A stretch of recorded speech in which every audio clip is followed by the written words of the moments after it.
So hi, I'm Amber from Influencer Updates on Instagram, and tonight I'm going to be sharing 3 Australian influencer updates for the week that got the most engagement on my subscriber channel. So the stories I'm going to be talking about tonight are Emilee Hembrow.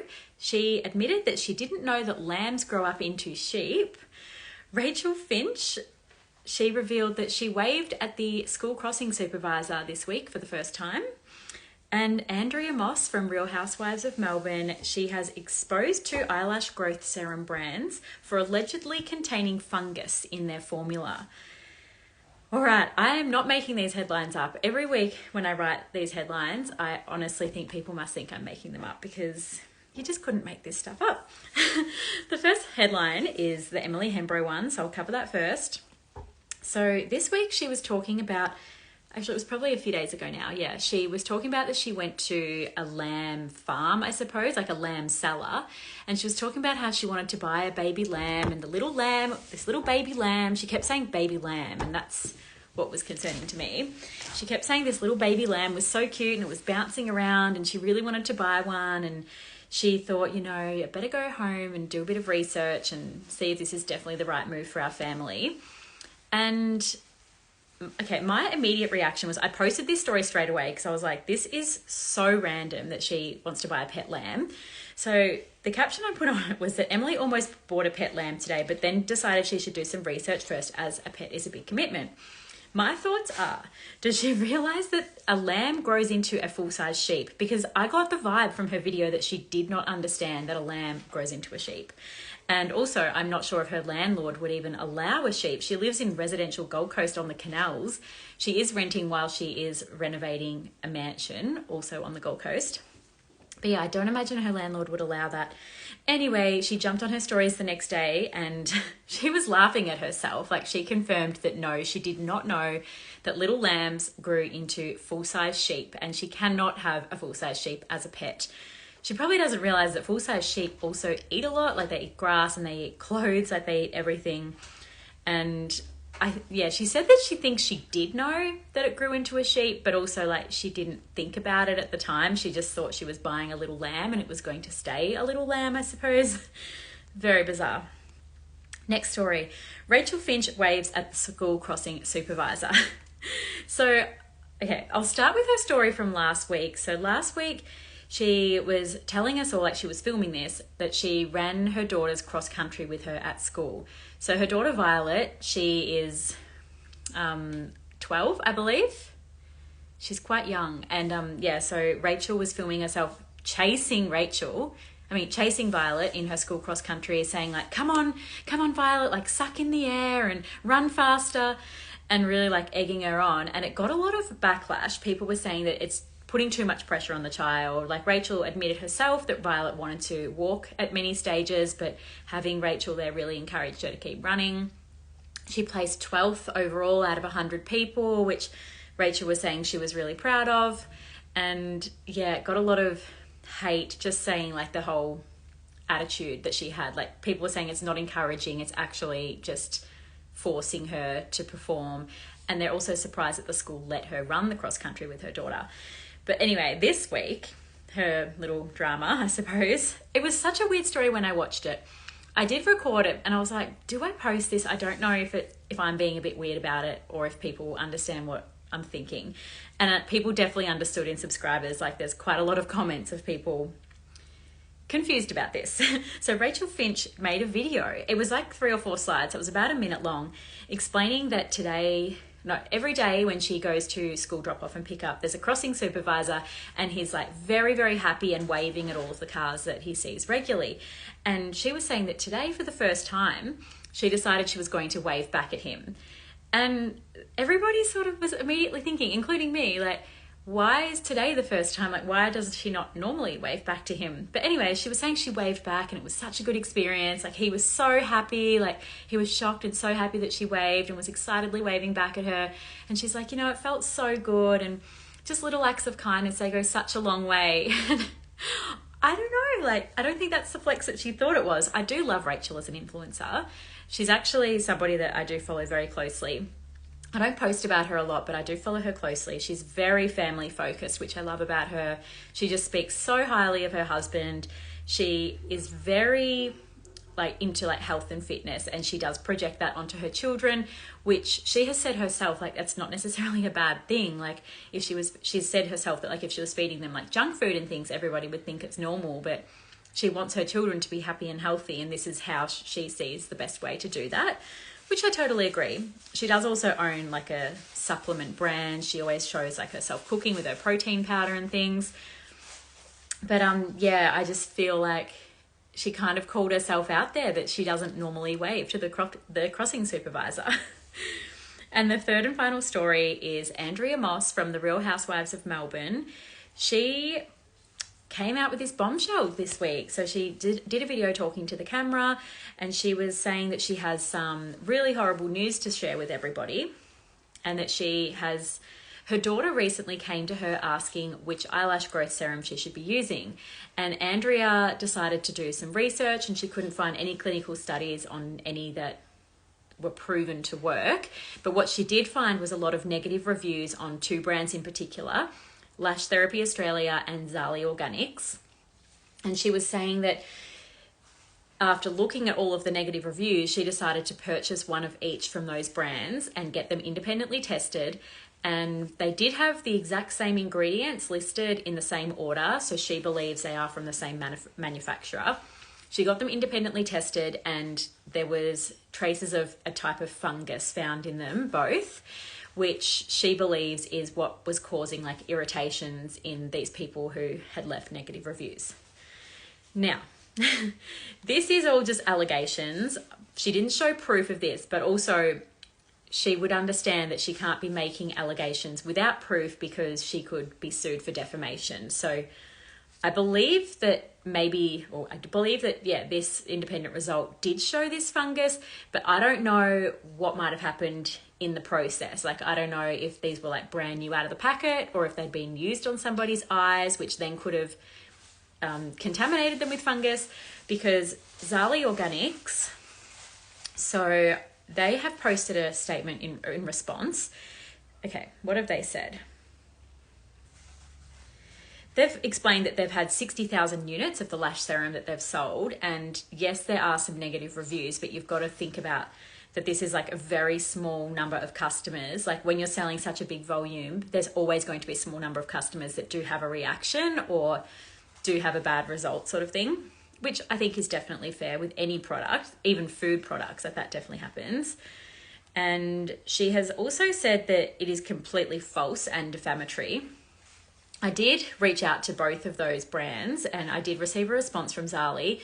So Zali Organics owner has said that they independently tested their own formula when they were receiving a few of these negative reviews earlier this year, and there was none of this fungus found in the formula. There was actually nothing dangerous found in the formula, and so they did take it offline temporarily, and they've now put it back on.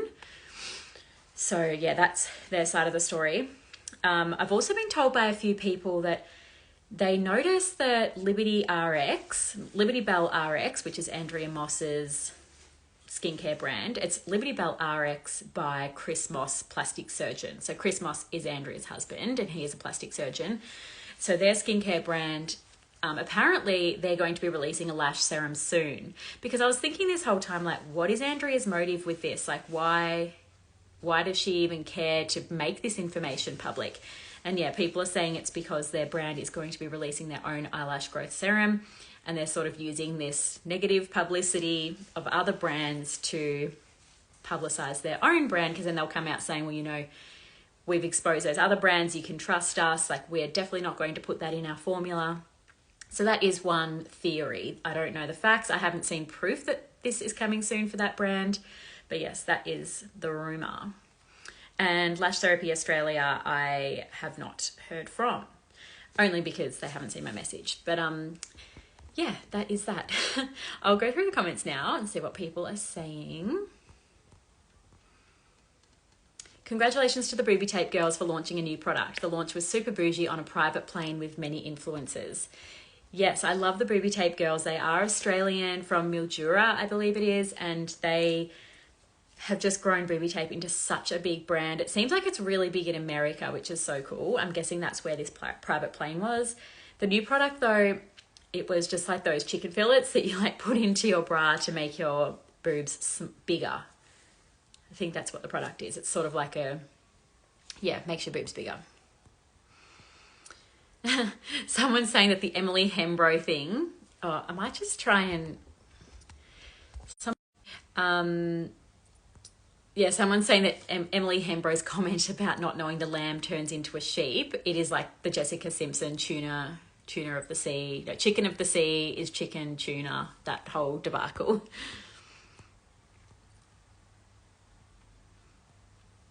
Yeah, people are saying like, why was it allowed by the school for Rachael Finch to run behind her daughter Violet in the cross country?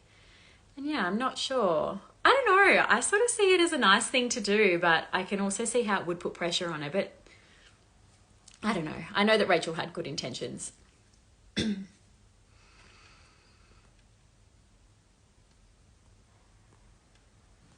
Oh yes, there's a lot of influencers suddenly talking about Palestine. That has been really, really big this week, actually. I was tempted to put that as one of the top 3 stories, but I'll talk about it now anyway. So this week, that AI image, it looks like a cartoon kind of thing. Actually, it looks like a movie poster saying all eyes on Rafah. Every single influencer has been sharing that. And it's, okay, oh my gosh, makes me a bit angry. So all eyes on Rafah. Rafah is a city on the Gaza Strip where there's a whole heap of refugees right now, like 1.4 million of them is estimated. And that is where people are seeking refuge from the Israeli attacks on Palestine, mainly on the Gaza Strip.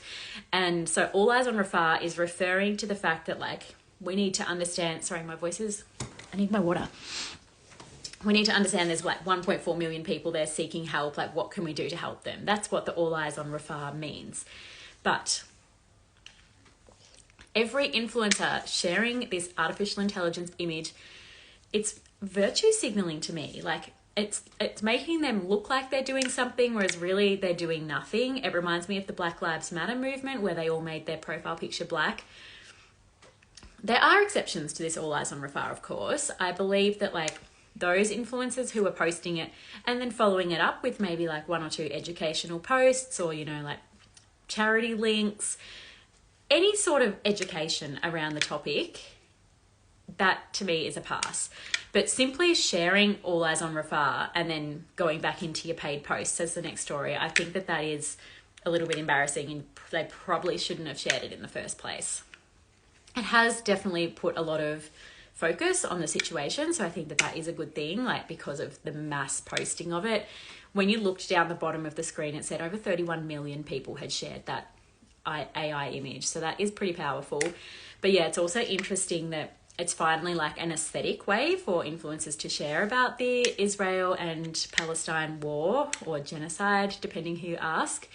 And yeah, a lot of influencers also like shared it and then shared other information. And then they ended up taking it down because they said that, you know, there's some followers who have asked them to take it down and they're like, I don't know what to do.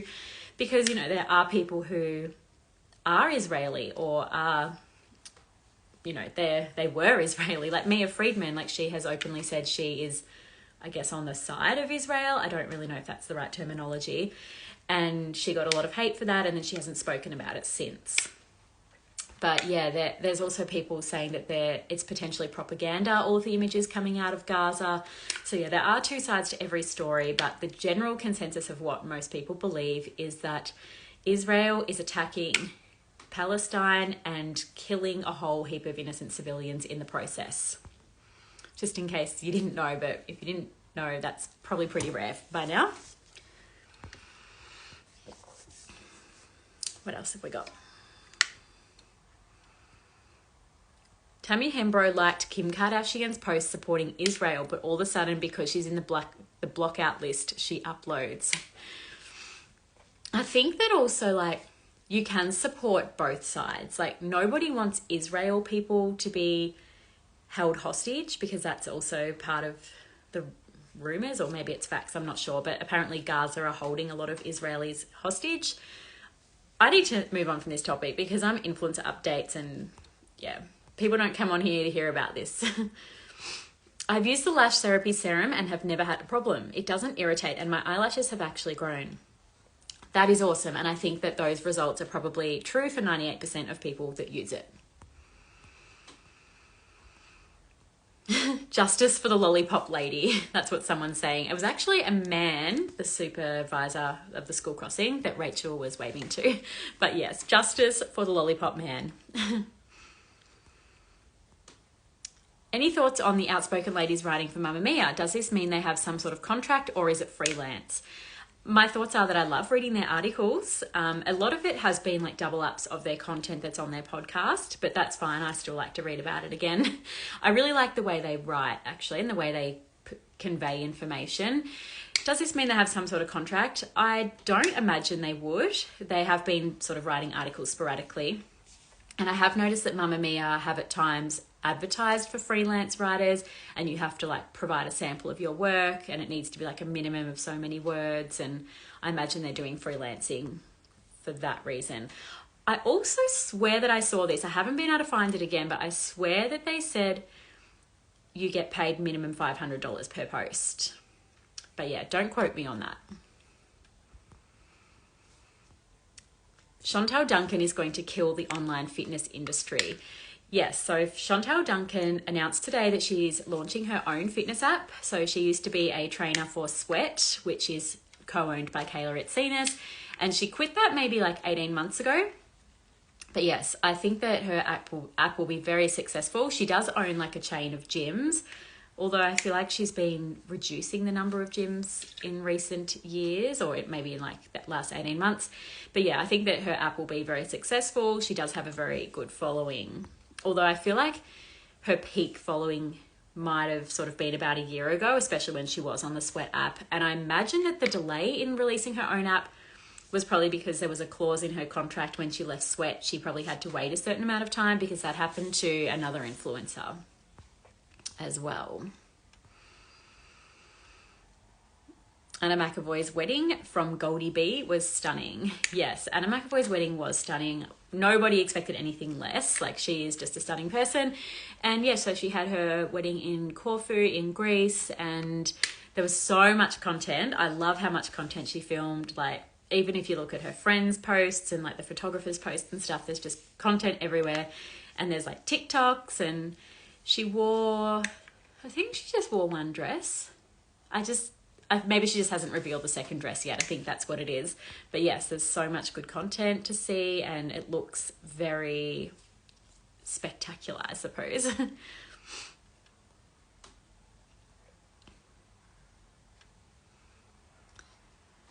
What else have we got?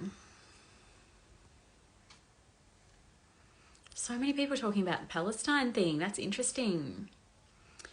It's definitely the most people have talked about it in the comments ever in the 7 months that it's been happening. And maybe that's because of the influencers all posting that thing.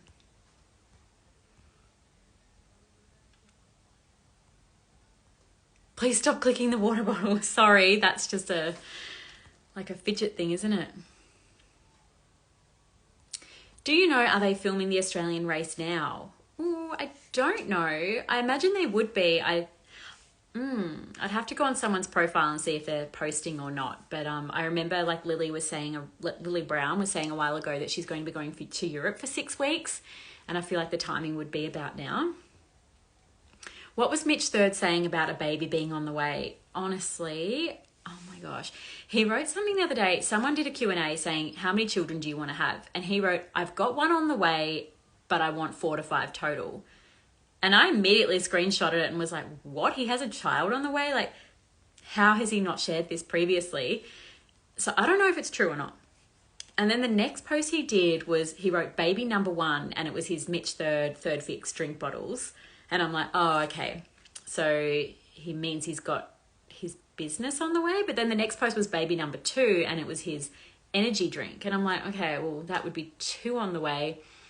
And then I was like, does he mean he's got a new business on the way? And that's what he means by baby on the way, like baby number 3. Not sure. And he hasn't provided any update on that either. Asuruko Instagram is no longer. Is Sophie Keisha's makeup business closing down? That's interesting because I look at Asuruko probably every week or two because I find that, yeah, she never posts about it. And I sort of always think, well, what's going on with the brand? And I check in every now and then, but I didn't know the Instagram was no longer. I noticed that she took it out of her bio and she still had it in her link tree, but it was not in her bio anymore. That's interesting.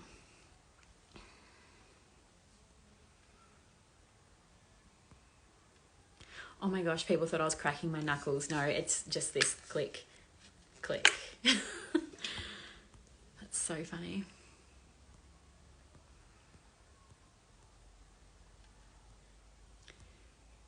What's this one?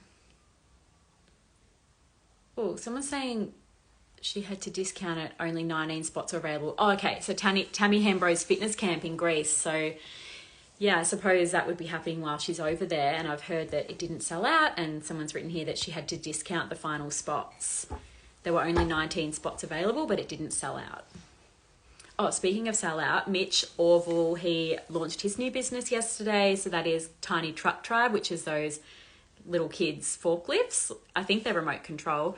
And he has been advertising that he only has 100 in stock. And then he sent out another email today saying, you know, there's still a few left. Make sure you get your orders in before they sell out because they won't be restocked for a long time. So that implies that he didn't sell out.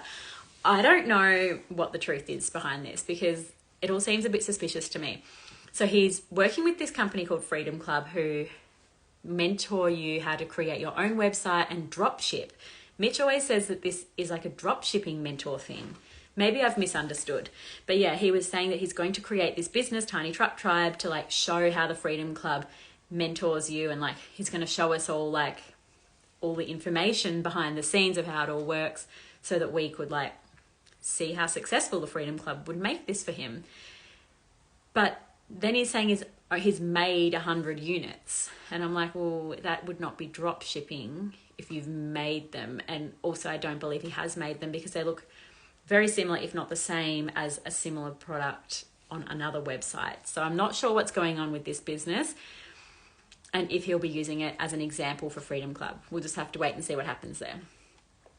Do you have any contact with Denny? He's still MIA and trying to recover from his mental illness, ?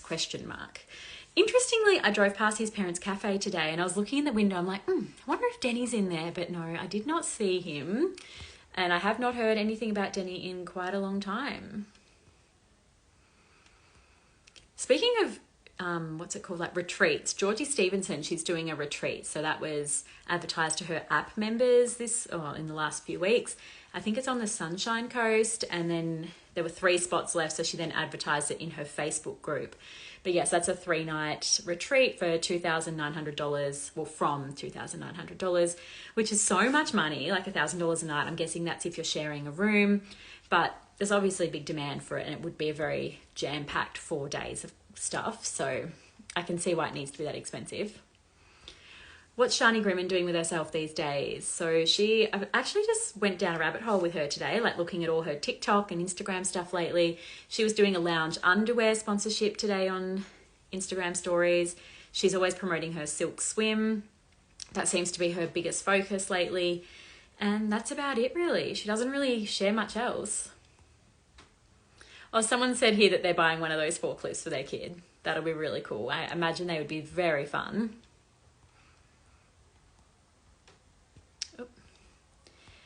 And I think that I'm at the end of it. So thank you all so much for tuning in. And if I didn't answer your question, make sure you send me a DM. If you have any questions about subscribing, also send me a DM. I love to chat about anything influencer, so they're always open. And I will talk to you all soon. Thank you. Bye.